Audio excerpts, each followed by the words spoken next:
for Mr. Hamil.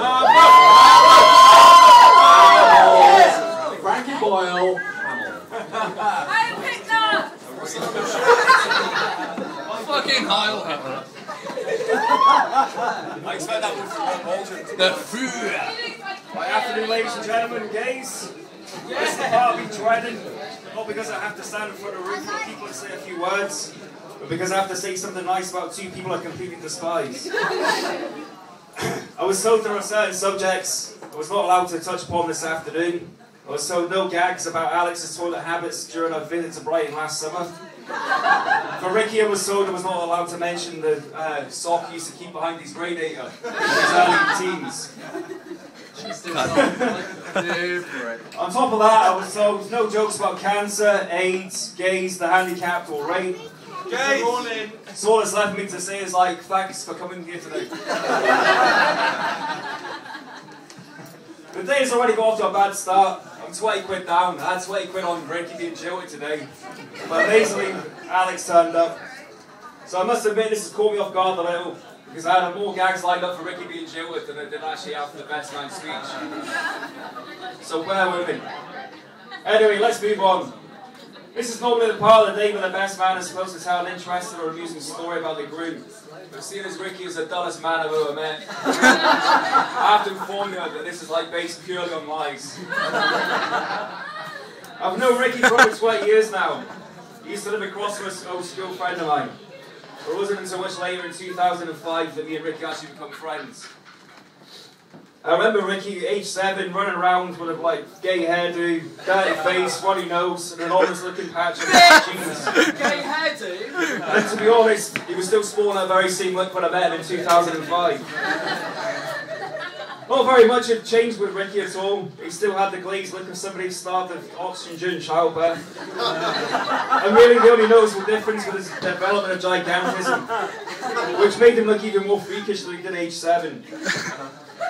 In all seriousness though, it was lovely to see how he could progress from that snivelling little runt to the complete halfwit we see today.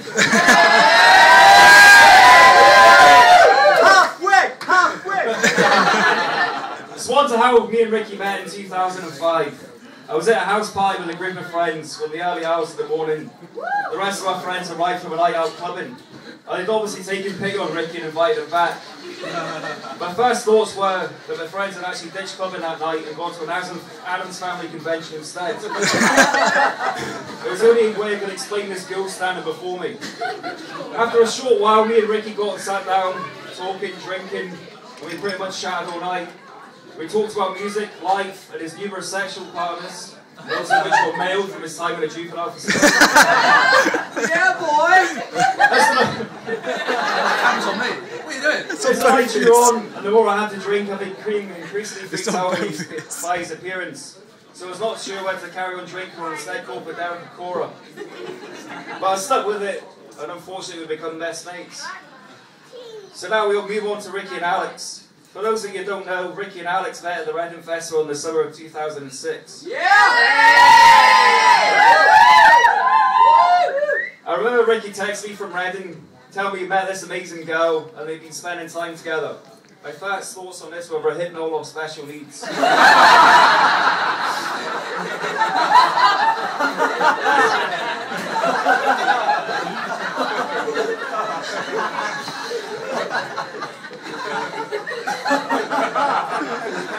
Oh, it's the gag of the day, Hamil. I appreciate that myself. What means I get this shit every day from this. He told me her name was Alex, which coincidentally was the name of his last boyfriend.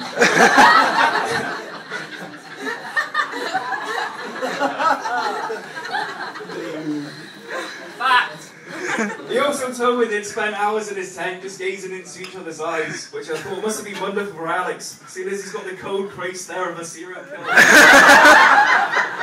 If not double back! When Ricky returned from the Reading Festival, he told me he was going to stay in touch with her. And I just thought, treat one kid, because when the drugs were off, man, you could do them with fucking sex offenders right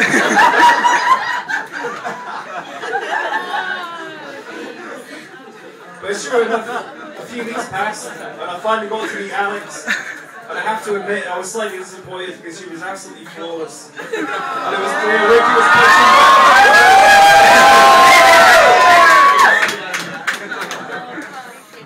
Then I got talking to Alex, and my final hope was gone because she spoke perfect English. I had to cross off the list, illegal immigrant looking for a fucking passport.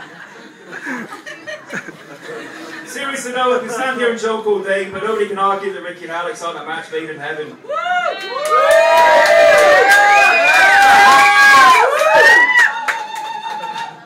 They've introduced each other to so many different things. Alex introduced Ricky to fine art, classical music and good food. Ricky's introduced Alex to wine brew, Greg sausage rolls and midget porn.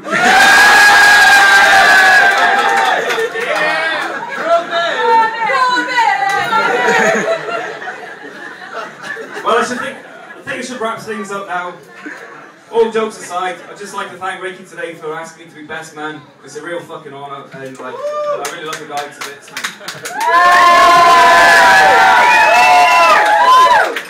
He's honestly the best mate I've ever had, but the thing is, like, Alex actually completes him.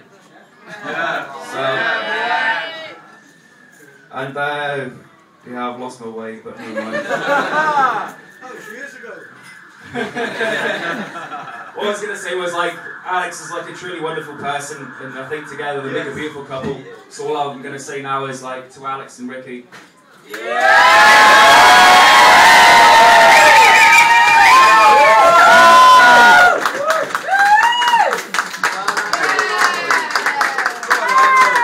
Right, no, what up, big man?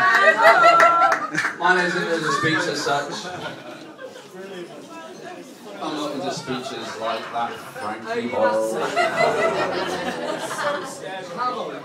Anyway, yeah, look, this is the first time, you know, since 5 years or so, since we've had everyone, such as people, all in one place. Seriously, it is. I have been so excited since the last 3 or 4 weeks, really getting excited for this moment. Just to see you all in one place, just having a good time. That's the main thing that's been on my mind for like the last few weeks. Seriously, honestly. Anyway, I'll start with Alex. Honestly, first of all, Alex's parents, Mike and Veronique, I don't know where they are. Where are they? Anyway, if you can hear this, I'm very, very honoured to be marrying your daughter. She is incredible. Honestly, God, the girl has been an absolute trooper the last few weeks. To organising everything, to make her own wedding dress. It took her about a good 4 months to do. Get the Vivians out. Yes, Vivian Westwood would be gutted. Gutted. Look at her. She's beautiful. But it's not just that, it's just that all-round hard work ethic that she's put into it, you know. The cake, that's coming by the way. The cake's coming. She's done that in 16 hours. 16 hours? 16 hours, yeah. While Ricky was sleeping. Yeah, I was sleeping, I finished night shift, like, yeah. God bless him. I can't wait for it. Excellent, yeah. The cake's coming, and like I said, the wedding dress, fantastic.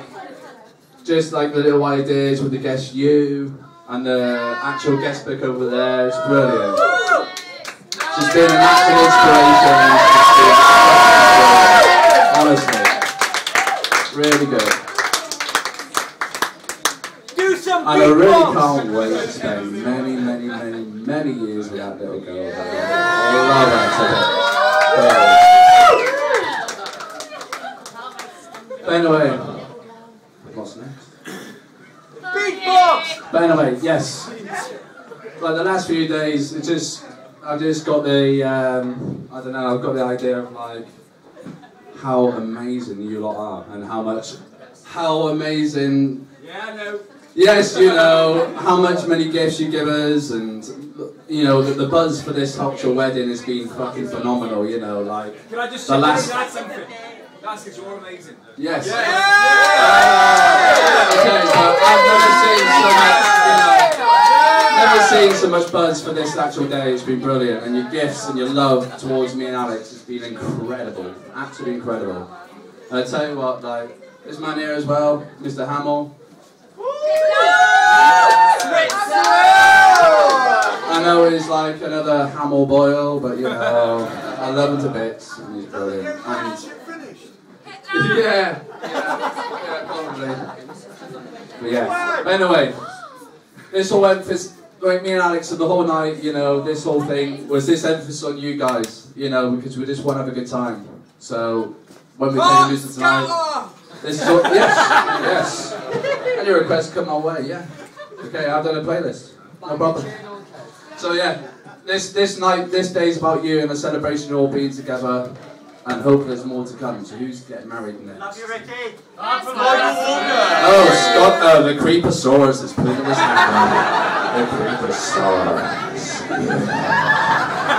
He's licking his fingers. Okay. Anyway, thank you and enjoy your night. Let's go!